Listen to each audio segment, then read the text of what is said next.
اور پھر کہا جاتا ہے آپ پاکستان کو مدارستان بنانا چاہتے ہیں. بابا ہم نے تو آپ کو نہیں کہا کہ آپ کے ہاتھوں سے پاکستان مسائلستان بن گیا ہے. اگر ہم کوچے کوچے میں اپنے پیسوں سے چندوں سے مکتب کھولتے ہیں اور محلے کے بچوں کو الف بے پڑھاتے ہیں, نورانی قاعدہ پڑھاتے ہیں, ہمارا تو سوسائٹی پہ احسان ہے, ہم کام کر رہے ہیں. آپ کو ہمارا یہ کام کیوں برا لگ رہا ہے؟ ہم نے ملک کے خلاف کون سی بات کی ہے؟ لیکن مدارس کا وجود بر صغیر کے اندر, اس کا وجہ تو آپ بنے ہیں, ہم تو نہیں بنے. حضرت شیخ الہند تو چلے گئے علی گڑھ اور ان سے کہا نصاب ایک کرتے ہیں, پذیرائی نہیں ملی.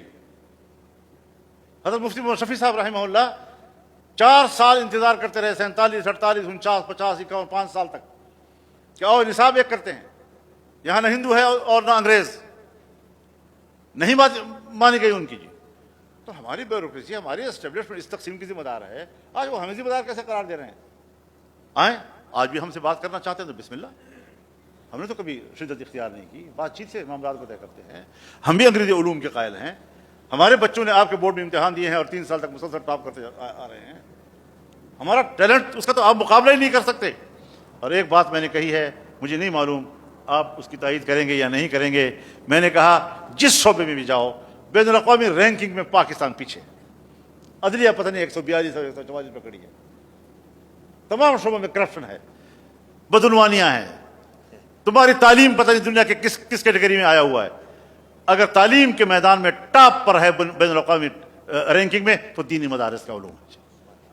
ہمارے جیسے علماء پوری دنیا میں جہاں پڑھا رہے ہیں, ٹاپ کے علماء تصور کیے جاتے ہیں. تم نے پابندی لگائی کہ بین الاقوامی باہر کے طلباء یہاں نہیں پڑھیں گے, کیونکہ یہاں سے اچھے علوم لے کر جاتے ہیں باہر.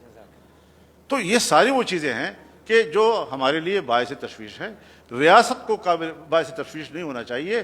وہ تشویش کا اظہار کرتے ہیں, ہم کہتے ہیں نہیں, آپ کو کوئی تشویش نہیں ہے, آپ کے رویوں سے ہمیں تشویش ہے. آپ ہمارے تشویش کو دور کریں. مدارس تعلیم کے حوالے سے ایک مستقل سٹیک ہولڈر ہے. آپ مدارس کے اس تنظیم کو, اتحاد تنظیمات مدارس کو, دینی مدارس کے حوالے سے کسی بھی فیصلے سے پہلے اعتماد میں لیں گے, ورنہ آپ کو کوئی فیصلہ نہیں ہوگا. مدارس اپنا وجود رکھتی ہے, اپنی حیثیت رکھتی ہے, اس کا اپنا ایک مقام ہے, اس کا مذاق کو تھوڑا. تم بھی کسی مولوی کے سامنے زانوی تلمذ بچھا کر ہی حافظ بنے ہو. تو اس اعتبار سے ہمیں ایک پیج پہ آنے کے لیے بالکل ہم تیار ہیں. اس کے لیے ریاست کے ساتھ ہمارا کوئی ایسا تصادم نہیں ہے کہ اگر وہ بات کرنا چاہے, لیکن نیت صاف ہونی چاہیے. نیت ٹھیک کرو, ہم بالکل بات کرنے کے لیے تیار.